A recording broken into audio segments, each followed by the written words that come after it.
প্রাচীন আরবের মরুভূমির বিশালত্বে এক তরুণের মেধা ও সততার আলো সবাই মুগ্ধ। এই তরুণী ছিলেন মহানবী মুহাম্মদ সাল্লাল্লাহু আলাইহি ওয়াসাল্লাম, যিনি তার অসাধারণ বুদ্ধিমত্তা এবং অটল সততার জন্য সকলের প্রিয় ছিলেন। তার গুণাবলীর কারণে সমাজে তার প্রতি ছিল গভীর শ্রদ্ধা। এই সময়ে ধনী ও সম্মানিত ব্যবসায়ী বিবি খাদিজা তার গুণাবলীতে মুগ্ধ হয়ে একটি সাহসী সিদ্ধান্ত নেন। তিনি মহানবী মুহাম্মদ সাল্লাল্লাহু আলাইহি ওয়াসাল্লাম এর জন্য প্রস্তাব পাঠান, যা সেই সময়ের সামাজিক রীতিনীতিকে চ্যালেঞ্জ করেছিল। এই পরিচ্ছেদে আমরা মহানবী মুহাম্মদ সাল্লাল্লাহু আলাইহি ওয়াসাল্লাম এর গুণাবলী ও সমাজে তার প্রভাব নিয়ে আলোচনা করব। এরপর বিবি খাদিজার প্রস্তাবনা এবং তাদের বিয়ের ঘটনাটি তুলে ধরব। চলুন আমরা এগিয়ে যাই তাদের এই অনন্য সম্পর্কের দিকে। আরবের মরুভূমিতে এক অনন্য ঘটনা ঘটেছিল।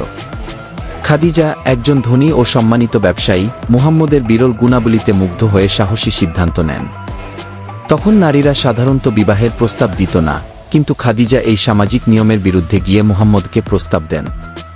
এটি ছিল এক অভূতপূর্ব ঘটনা, যা অনেকের মনে প্রশ্নের জন্ম দিয়েছিল। মুহাম্মদ তখন ছিলেন 2-4 বছর বয়সী, আর খাদিজা ছিলেন 4-0 বছরের অভিজ্ঞ নারী। তাদের সম্পর্ক ছিল সম্মান ও বিশ্বাসের প্রতীক, যা আরব সমাজে চিরকাল মনে রাখার মতো। খাদিজা সমাজের প্রচলিত ধারণাকে চ্যালেঞ্জ করেছিলেন এবং প্রমাণ করেছিলেন যে ভালোবাসা ও সম্মান কোনো বয়স বা সামাজিক বাধা মানে না। এই প্রস্তাব তাদের বিবাহের পথে নিয়ে যায়, যা ছিল এক যুগান্তকারী মুহূর্ত। পরবর্তী অংশে আমরা জানব তাদের বিবাহের আয়োজন এবং সেই সময়ের সমাজে এর প্রভাব সম্পর্কে। ক্লাইম্যাক্সে পৌঁছে আমরা উপস্থিত হই খাদিজা ও মুহাম্মদ সাল্লাল্লাহু আলাইহি ওয়াসাল্লাম এর বিবাহের অনুষ্ঠানে। এই বিবাহ শুধু দুটি মানুষের মিলন নয়, বরং সমাজে মূল্যবোধের উদাহরণ। আরবের এই বিয়েতে ছিল এক অনন্য প্রথার সম্মিলন, যেখানে খাদিজা ও মুহাম্মদ একে অপরকে পূর্ণ সম্মান ও ভালোবাসায় বরণ করেছিলেন। এই বিশেষ দিনে খাদিজার পরিবার এবং মুহাম্মদের আত্মীয় স্বজন আনন্দের সাথে এই মিলনকে উদযাপন করেছিল। সমাজের প্রতিটি মানুষ এই বিয়েকে গভীর শ্রদ্ধা ও উদ্দীপনার সাথে গ্রহণ করেছিল, কারণ এই বিয়ে ছিল মূল্যবোধ, বুদ্ধিমত্তা এবং সততার প্রতীক। খাদিজা, একজন সফল ও ধনী ব্যবসায়ী নারী, সমাজের প্রচলিত ধ্যানধারণাকে চ্যালেঞ্জ করে মুহাম্মদের সাথে এই মিলনের পথে এগিয়ে গিয়েছিলেন। সমাজের চোখে এটি ছিল বিরল ঘটনা, যা সেই সময়ে খুব কমই ঘটত। এই বিবাহের মাধ্যমে সমাজে যে বার্তা পৌঁছালো তা হল ভালোবাসা ও সম্মানই জীবনের প্রকৃত সম্পদ। খাদিজা ও মুহাম্মদের এই সম্পর্ক আমাদের শিখায়, সঠিক মূল্যবোধের উপর ভিত্তি করে গড়া যে কোনো সম্পর্কই হয়ে ওঠে স্থায়ী। পরবর্তী পর্বে আমরা জানব এই বিবাহের ঐতিহাসিক প্রভাব ও শিক্ষা সম্পর্কে।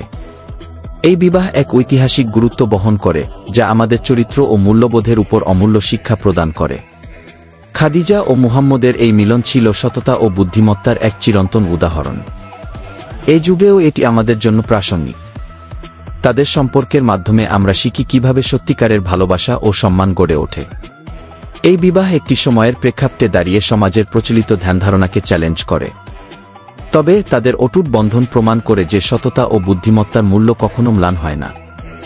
এই যুগল আমাদের শিখিয়েছে কিভাবে সঠিক মূল্যবোধের উপর ভিত্তি করে একটি সম্পর্ক গড়ে তোলা যায়। তাদের জীবন থেকে আমরা জানি যে জীবনযাপনেও বুদ্ধিমত্তা ও সততার প্রয়োজন। তাদের উদাহরণ আজও আমাদের অনুপ্রাণিত করে।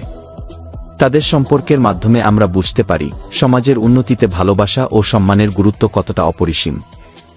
এই বিবাহের প্রভাব আজও আমাদের জীবনে বিদ্যমান, আমাদের মনে করিয়ে দেয় যে সত্যিকারের ভালোবাসা কোনো সময়ের সীমাবদ্ধতায় আবদ্ধ নয়। এই দম্পতি আজও আমাদের হৃদয়ে জায়গা করে নিয়েছে, তাদের জীবন ও আদর্শ চিরকালীন অনুপ্রেরণা হয়ে থাকবে।